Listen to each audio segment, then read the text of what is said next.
नमस्कार, सत्यार्थ न्यूज में आप सभी का स्वागत है। गंज बासुदा नगर में आज पुलिस अधीक्षक के आदेश अनुसार विद्यालय में यातायात शिविर का आयोजन किया गया।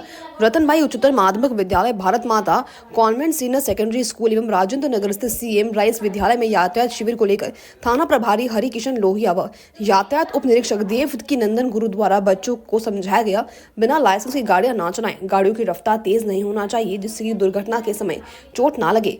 वहीं स्कूल प्रबंधन द्वारा शिविर में उपस्थित सभी लोगों का स्वागत व सम्मान किया गया। देहात थाना प्रभारी हरि किशन लोहिया, देवकी नंदन गुरु, प्रधान आरक्षक प्रकाश, आरक्षक प्रमेंद्र नामदेव से सभी विद्यालय का पूरा स्टाफ व बच्चे सम्मिलित हुए। गंज बासुदा से जिला चीफ ब्यूरो संजीव शर्मा की रिपोर्ट। लेकिन उसने लाइसेंस नहीं बनवाया तो उसको मैंने गाड़ी दे दी। अब वो भाई जाएगा और किसी को ठोक के आ जाएगा। अब वो सामने वाला आदमी यदि मर गया तो उसका जो बीमा क्लेम है ना, वो गाड़ी मालिक को ही देना पड़ेगा। आज के समय में आप कितने भी गिरे से गिरे आदमी को भी अगर एक्सीडेंट में मृत्यु होती है तो कम से कम 15 से 18 लाख रुपए उसका क्लेम बनता है। वो कौन देगा? मुझे देना पड़ेगा, चूंकि गाड़ी मेरे नाम से है। ऊपर से मेरे ऊपर FIR भी होगी कि आपने ऐसे व्यक्ति को गाड़ी चलाने दी थी जिसके बाद लाइसेंस नहीं था।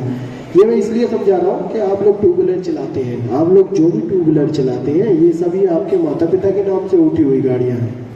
आपके हाथ से यदि मान के चलिए किसी दुर्घटना में कोई परमानेंट डिसेबिलिटी आ जाती है किसी को, या किसी की मृत्यु हो जाती है, तो उसका बीमा क्लेम जो लगेगा वो आपके माता पिता को देना पड़ेगा। ऊपर से FIR होगी तो अलग, वो कोर्ट कचहरी वाला चक्कर नहीं पड़ना अपने को। भाई क्यों पढ़ो? इससे अच्छा चलाओ मत गाड़ी। जब हम वैध लाइसेंस बनवा लें उसके बाद चला लेंगे। क्योंकि एक्सीडेंट, सबको ये लगता है कि मेरे हाथ से एक्सीडेंट नहीं होगा, लेकिन एक्सीडेंट ऐसी चीज़ है वो बता के नहीं।